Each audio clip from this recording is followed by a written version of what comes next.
സ്വന്തം ക്ലോത്തിംഗ് ബ്രാൻഡിന്റെ ആദ്യത്തെ പ്രോഡക്റ്റ് ലെഗിങ്സ് ആണെന്ന് ഉറപ്പിച്ചപ്പോൾ തന്നെ ആദ്യം വന്ന ടാസ്ക് യുണീക്ക് ആയിട്ടുള്ള ഒരു ബ്രാൻഡ് നെയിം സിമ്പിളും അതുപോലെ ഫ്യൂച്ചറിൽ എല്ലാ ലേഡീസ് വെയറിനും ഇടാൻ പറ്റിയതുമായിരിക്കണമെന്ന് ഞങ്ങൾക്ക് നിർബന്ധമുണ്ടായിരുന്നു.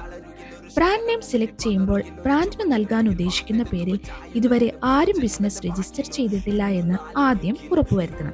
നെയിം കണ്ടുപിടിക്കാൻ നെയിം ലിസ്റ്റ് പോലുള്ള സൈറ്റുകൾ ഉണ്ടെങ്കിലും ഞങ്ങളുടെ ബ്രാൻഡിന്റെ പേര് സ്വന്തമായി കണ്ടുപിടിക്കണമെന്ന് ഞങ്ങൾക്ക് വാശിയായിരുന്നു. ബ്രാൻഡ് നെയിം കണ്ടുപിടിക്കുക എന്നത് ഒരു നിസാര കാര്യമല്ലെന്ന് അന്നാണ് ഞങ്ങൾക്ക് ശരിക്കും മനസ്സിലായത്. അങ്ങനെ ഫൈനലി കുറെ ഡിസ്കഷനും റിസർച്ചിനും ഒക്കെ ശേഷം ഞങ്ങൾ ഉറപ്പിച്ചു ഞങ്ങളുടെ ബ്രാൻഡിന്റെ പേര് ബ്യൂട്ടിഫുള്ളായി. ഇനി വേണ്ടത് ലോഗോയാണ്. പേര് പോലെ തന്നെ ലോഗോയും സ്വന്തമായി ഡിസൈൻ ചെയ്താലോ എന്നൊരു മോഹം. അങ്ങനെ അതും സെറ്റാക്കി. അതിനുശേഷം മുന്നിൽ വന്ന അടുത്ത ടാസ്ക് ബ്രാൻഡിന്റെ ട്രേഡ് മാർക്കും ഇതുവരെ ആരും രജിസ്റ്റർ ചെയ്യാത്തതായിരിക്കണം. അങ്ങനെ ഞങ്ങൾ കാത്തിരുന്ന ദിവസം വന്നെത്തി.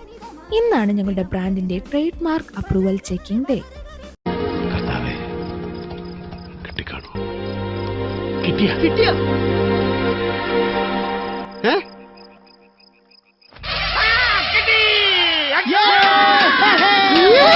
ബ്രാൻഡ് നെയിം അവൈലബിലിറ്റി അറിയാൻ ഇന്ത്യൻ ഗവൺമെന്റിന്റെ ട്രേഡ് മാർക്ക് പോർട്ടൽ സെർച്ച് ചെയ്യാവുന്നതാണ്.